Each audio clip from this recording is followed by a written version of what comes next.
Ramki sir, இப்போ சென்னையுடைய data பிரகாரம் ஆண்கள் அதிகம் பேர் வாக்களிச்சிருக்காங்க. ஓவரால் தமிழ்நாட்டை பொறுத்த வரைக்கும் பெண்கள் 17 லட்சம் பேர் வாக்களிச்சிருக்காங்க.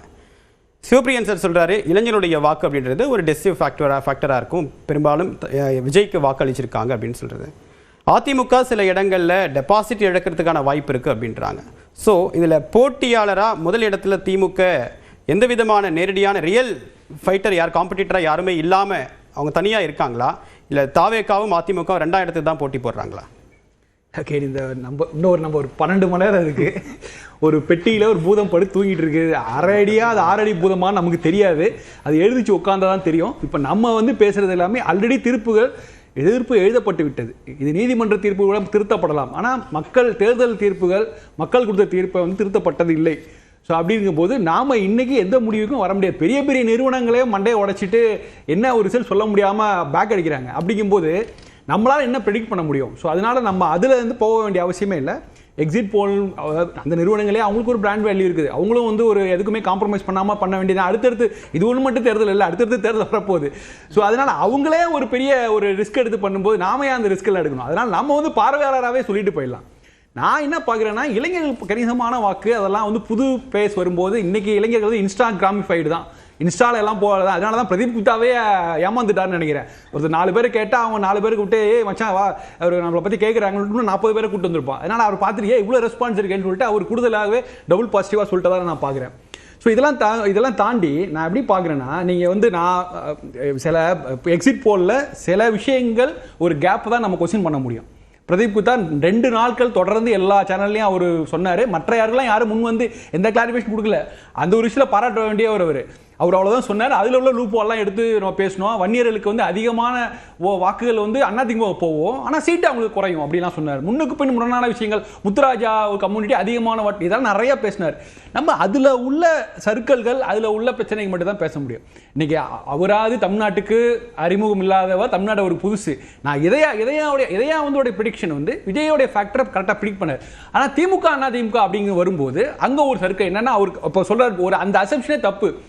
அமமுக வந்த பிறகு தேமுதிக உள்ள வந்த பிறகு பெரிய அளவில் மாற்றம் இல்லை அப்படின்னு அவர் சொல்றாரு. இல்லை, அதுதான் முக்கியமான கிளைமாக்ஸ். ஆக்சுவலா அமமுக கூட்டணிக்கு வந்த பிறகு ஒரு பர்செப்ஷன் உடஞ்சி போகுது. ஏன்னா அதிமுக ஒரு பிராந்திய கட்சி அப்படிங்கிற மாதிரிலாம் பேசிட்டு இருக்கும்போது அந்த பர்செப்ஷன் உடையுது.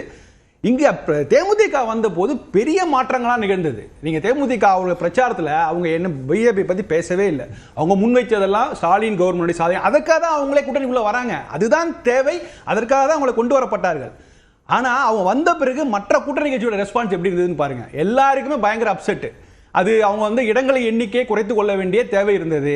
அதுக்கப்புறம் அந்த கூட்டணியோட கலர் மாறி போணுச்சு. இதெல்லாம் இதை நம்ம கவனிக்காமல் இல்லை அந்த கூட்டணி இன்டாக்டா இருந்திருக்கு நம்ம முடிவுக்கு வர முடியாது.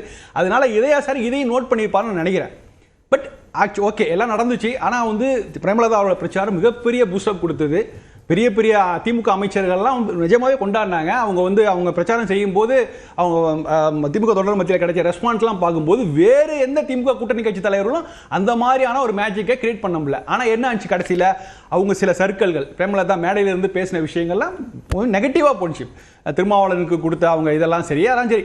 அப்போ ஒட்டுமொத்தமாக நடுவில் திடீர்னு ஒரு பெரிய இடைவெளி விழுந்த மாதிரி ஆகிட்டு. இது எப்படி நீங்கள் அந்த இடத்துல மாறும், எப்படி மாறும்? நீங்கள் கூட்டணி கட்சிகளே நான் இதுவரை அவங்க எத்தனையோ 10 ஆண்டு கால நெருக்கமான ஒரு கூட்டணி. ஒவ்வொரு தேர்தலையும் கூட்டணி கட்சிகள் எல்லா தொகுதியிலும் பிரச்சனை செய்கிறாங்க. ஆனால் இந்த முறை அவங்கவுங்க தொகுதியை மட்டும் பார்த்துக்கிட்டாங்க. இது ஒரு முக்கியமான ஃபேக்டர். ரெண்டாவது, பிரேமலதா அவர்கள் எல்லா தொகுதியும் போவாங்க, பிரச்சாரம் பண்ணுவாங்க. திருமாவளவன் எல்லா தொகுதியும் போவார். இன்னைக்கு ஒரு 40 தொகுதிக்கு போனதான் அவரே சொல்றாரு. ஓபிஎஸ் அவர்கள் தென் தமிழ்நாடு நிறைய இடத்துக்கு போவார். அப்படிலாம் நாளாக எதிர்பார்த்து பேச காலம் இருக்கு.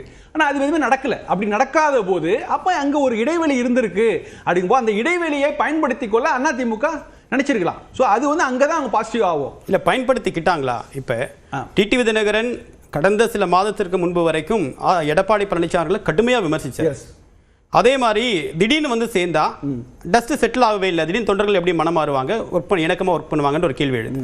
அதே மாதிரி கடந்த முறை வலிமையாக இருந்த பாமக ராமதாசருடைய பிரிவின் காரணமாக வலிமை இழந்திருக்கு. கடைசி நேரத்தில் 2 நாட்களாக அவர் மேற்கொண்ட பிரச்சாரம் வாக்குப்பதிவுக்கு முன்பாக தருமபுரி பகுதியில் தோக்கடிக்கணும்னு வெளிப்படையாகவே சொன்னார். ஸோ அந்த மாதிரியான பிரச்சாரம் எல்லாம் எப்படி அதிமுகவுக்கு பலம் சேர்க்கும்னு நினைக்கிறீங்க? இல்லை, நான் 2 விஷயம் சொல்கிறேன். அதாவது நான் இதயா சார் மாதிரி எல்லா தொகுதிக்கும் போல, நான் போனது திருவெரும்பூர் டு வேதாரண்யம், வேதாரண்யம் டு விருத்தாச்சலம், இந்த ஸ்ட்ரெச்சில் 2-3 தடவை இப்போ பார்த்து வந்தேன். அங்கே வந்து பாமக அதிமுக இயல்பான ஒரு அண்டர்ஸ்டாண்டிங் இருந்தது. ஏன்னா 2 பேருக்குமே வாழ்வா சாவா, இவரை நம்பி அவரை நம்பி இப்படி இருந்ததுனால பாமக வந்து ஒரு இன்டாக்டாக அவங்களுடைய வாக்கு வங்கியை காப்பாற்றிக்கிட்டு இருந்ததான் பார்க்கணும். 2வது அமமுக உள்ள வரும்போது எல்லாருக்கும் ஒரு ஷாக் இருந்ததான் செய்தது. எப்படி இவ்வளோ நாள் ஒரு எதிர்த்துக்கிட்டு எப்படி வந்தார் அப்படிங்கிற மாதிரி. ஆனால் அதுக்கப்புறம் பாருங்க, நீங்கள் இவ்வளோ தூரம் தென் தமிழ்நாட்டில் முக்குளத்தோர் வாக்குகள் அதெல்லாம் பற்றி பேசும்போது, முக்குளத்தோர் சமூகத்துடைய சீனியர் சிட்டிசனும் வன்னியர் சமூகத்தின் சீனியர் சிட்டிசனும் யார் ராமதாசும் சசிகலாவும் சேர்ந்தே ஒரு கூட்டணியை உருவாக்கி விட்ட பிறகு அப்புறம் அந்த ஃபேக்டரி அடிபட்டு போச்சு, அவ்வளோதான். அதுக்கு மேலே ஒன்றும் பேசுறதுக்கு எதுவும் இல்லை. ஸோ இப்போ அதனால அங்கே அந்தந்த தொகுதியில் தினகரனுக்கு எதிராக சசிகலா பிரச்சாரம் செய்கிறார், அதிமுக எதிராக பிரச்சாரம் செய்தார்னா அவருக்கான சமூக வாக்கு வங்கி கணக்கு தான் அவர் முக்கியம். ஆனாலும் வெளிப்படையாக பேசும்போது என்ன சொன்னார், எங்களுக்கு வந்து துரோகம் எழுத்து விட்டாங்க, நான் சிஎம் ஆகிருக்க வேண்டியதெல்லாம் பேசின சசிகலா. அது பெரிய எடுபடவே இல்லை. நீங்கள் அப்போ அந்த வாக்குகள், அதாவது தினகரனுக்கு போக வேண்டிய வாக்குகளை அவர் தடுத்து நிறுத்துறாரு. அதுதான் சசிகலா செய்த வேலை. அதிமுக தினகரனுடைய பரப்புரை எப்படி எடுபடுன்னு சொல்றீங்க, சசிகலாவுடைய பரப்புரை எப்படி எடுபடாதுன்னு சொல்றீங்க? தினகரன் 2 பேரோட பரப்புரை எடுபடலாம் நான் சொல்றேன். நான் என்ன சொல்றேன், அவங்களுடைய நோக்கம் என்னன்னா அதிமுக அந்த எதிர்ப்பு வாக்குகளை திமுக பக்கம் போகாமல் தடுத்து நிறுத்தி ஏதோ வேலை செய்தார்கள், பெரிய அளவுக்கு எடுபடலை. அதனால தான் நீங்கள் தென் தமிழ்நாட்டில் வாக்குப்பதிவுங்கிறது ரொம்ப மந்தமாக தான் இருக்குது. கம்பேரிட்டிவ்லி வட தமிழ்நாடு ஒப்பிடும்போது பெரிய அளவு எழுச்சியோ புரட்சியோ அங்கே வரவே இல்லை. அதனால் நம்ம அந்த ஃபேக்டரை பெரிய அளவு எடுத்துக்கொள்ள வேண்டிய அவசியமே இல்லை. ஆனால் விஜய் ஃபேக்டர்னு வரும்போது அது அக்ராஸ் 234 தொகுதியிலையும் ஓரளவு பாதிப்பை ஏற்படுத்தியிருக்குது. சென்னையில் மிகப்பெரிய பாதிப்பு. ஆனால் நான் டெல்டாவில் பார்த்த வரைக்கும் மிக பாதிப்பே இல்லை. நம்ம ஒரு ஆவரேஜாக எடுத்துப்போம். எல்லா தொகுதிகளிலையும் அவருக்கான அந்த விஜய் கட்சிக்கான பிரசன்ஸ் இருக்குது. ஆனால் அது வந்து அதனால வந்து பாதிக்கப்படுவது அதிமுக தான், திமுக இல்லை அப்படிங்கிற முடிவுக்கு நாம் எப்படி வர முடியும்? ஒரு பார்க்கிங்கில் 4 கார் எரிஞ்சிட்டு இருக்குது, நான் ஃபர்ஸ்ட் ஃப்ளோரில் இருக்கேன், எனக்கு எந்த ஆபத்து இல்லை, பாவம் செகண்ட் ஃப்ளோர் இருக்குன்னு நினச்சா தான் கவலையாக இருக்குது அப்படின்னு சொல்கிறது எப்படி இருக்கும்? ஸோ அதுபோல் விஜய் ஃபேக்டர் கண்டிப்பாக இரு தரப்புக்கும் பாதிப்பு இருக்குது. ஆனால் அதிகமான பாதிப்பு எதில் வரும்னா திமுக கூட்டணி தான் வந்திருக்கணும்னு நான் யூகிக்கிறேன். என்னன்னா ஆன்டி இன்கம்சி ஃபேக்டர் அங்கே இருக்குது, அதை அவர் கேஷ் பண்ணிக்கலாம். இப்போ நீங்கள் சட்ட ஒழுங்கு பற்றி தான் பேசுனீங்க, சட்ட ஒழுங்கு பற்றி அதிகமாக பேசினது யார்? அதிமுகவோட விஜய் தான் அதிகமாக பேசினார். இவராவது ஒரு பாசிட்டிவான ஒரு விஷயத்தை எடப்பாடி முன்வைத்தார். என்னன்னா தமிழகத்தை மீட்போம், நாங்கள் ஆட்சிக்கு வந்தால் இதெல்லாம் செய்வோம்னு ஒரு தீர்வோடு ஒரு சொல்யூஷனோட சொல்லுங்கிறார். விஜய் அதை பற்றி பேசவே இல்லை. இப்படி நடந்திருக்கு அப்படிதான் சொன்னார். நாங்கள் ஆட்சிக்கு வந்தால் என்ன செய்வோங்கிற மாதிரியான ஒரு சொல்யூஷனே வைக்கவே இல்லை. அவர் அந்த விஷயத்தை தன்னுடைய அரசியலுக்கு பயன்படுத்தி கொண்டார் விஜய், அவ்வளவுதான்.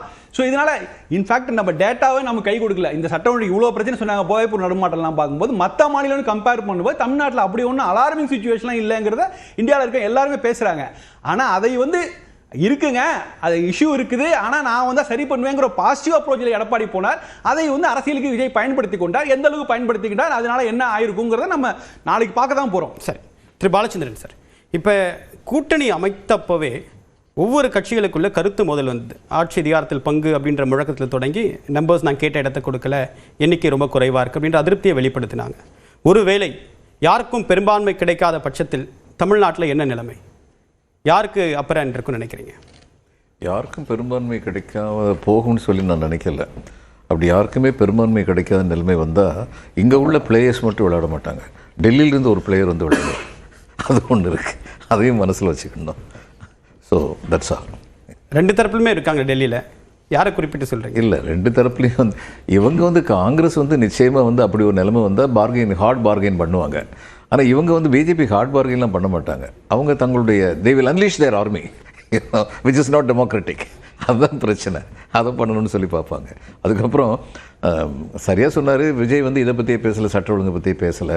இவராவது பாசிட்டிவாக சொல்கிறாரு, இவர் ஏபிஎஸ்ன்னு சொல்லி சொன்னார். என்னுடைய பார்வையெல்லாம் சட்ட ஒழுங்கு பிரச்சனையே இல்லையே, இல்லாத பிரச்சனையை பெருசாக்கி நான் வந்தால் சரியாக்கிடுவேன். எப்படி சரியாக்குவாங்க? பொள்ளாச்சி மாதிரி சரியாக்க போகிறாங்களா, தூத்துக்குடி மாதிரி சரியாக்க போகிறாங்களா அப்படின்னு ஜனங்கள் கேட்க மாட்டாங்களா? அதனால இது இவங்க மேலே பாதிக்கும். இன்னொன்று சொன்னார், இப்போ என்ன முக்குளத்தோருக்கும் வன்னியருக்கும் என்ன பிரச்சனை வரும், அவங்க 2 பேரும் தான் சேர்ந்துட்டாங்களேன்னு. அவங்க 2 பேருக்கும் ஒரு காமன் அஜெண்டா இருக்குது. இவங்களுக்கு சசிகலாவுக்கு வந்து இபிஎஸ்ஸை தோக்கடிக்கணும், இவருக்கு வந்து அன்புமணியை தோக்கடிக்கணும். இது வந்து ஒரு காமன் அஜெண்டா அவங்க 2 பேருக்கு. ரெஸ்பெக்டிவ் ஏரியாவில் அவங்க அதை செய்யத்தான் போகிறாங்க. எந்த அளவுக்கு நடக்கும்? இப்போ அமமுக வந்தபோது இவங்களுடைய அதிமுகவுடைய வெற்றி வாய்ப்பு பல தொகுதிகளில் வந்து அது பறிச்சது. அதனால வந்து தினகரன் வந்து ஒரு பெரிய ஃபிகராக வந்து எல்லாருக்கும் தெரிஞ்சார்.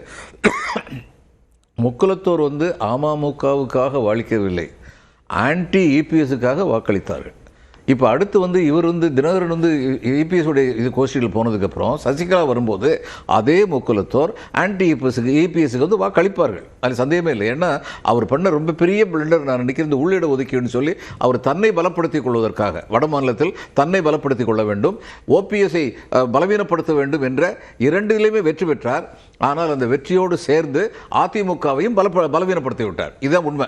இன்னைக்கு வரைக்கும் அதுதான் இருக்கு. அங்கே உள்ள முக்குலத்தோர் வந்து இவங்க வந்து தினகரன் போயிட்டாராங்க, அதனால் நாங்கள் அவர் ஓட்டு போகிறோம்னு சொல்லி ஓட்டு போடுவாங்கன்னு சார் நினைக்கல.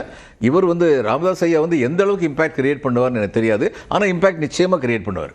ஏன்னா இன்னைக்கு கட்சி வேறுபாடு இல்லாமல் வன்னியர்கள் எல்லாருமே நமக்கு ஏதாவது நடந்ததுன்னா இவர் தான் பண்ணார் அப்படின்னு நினைக்கிறோம். அது உண்மையும் கூட. அது சரியானபடி பண்ணாரா, அது சரியில்லாதபடி பண்ணாரா, அதெல்லாம் வேறு விஷயம். ஆனால் அவங்களுக்குன்னு ஒரு ஒற்றுமையை கொடுத்ததும் அவங்களுக்குன்னு சொல்லி ஃபைட் பண்ணதும் இது மாதிரி பல காரியங்கள் அவர் பண்ணியிருக்காரு. அதனால் அந்த இம்பாக்ட் இருக்கத்தான் செய்யும். நான் வந்து இது வந்து தொங்கு சட்டசபையாக போவதற்கான வாய்ப்புகள் மிக மிக குறைவுன்னு நினைக்கிறேன். இப்போ திமுக ஒரு 28 கட்சிகள் அடங்கிய ஒரு கூட்டணியை, ஒரு பிரம்மாண்ட கூட்டணியை அமைச்சாங்க. அந்த ஸ்ட்ராட்டஜியின் காரணமாக கூட்டணியில் பழைய நண்பர்களுக்குள்ள ஒரு கருத்து மோதல் வந்துச்சு, ஒரு அதிருப்தி வந்துச்சு அப்படின்னு சொன்னாங்க. ஆனால் அந்த வியூகம் அப்படின்றது இப்போ திமுகவுக்கு பலம் சேர்த்திருக்கா, இல்லை கூட்டணிக்குள்ள இணக்கத்தை குறைச்சி பலவீனமாக்கியிருக்கா? அதாவது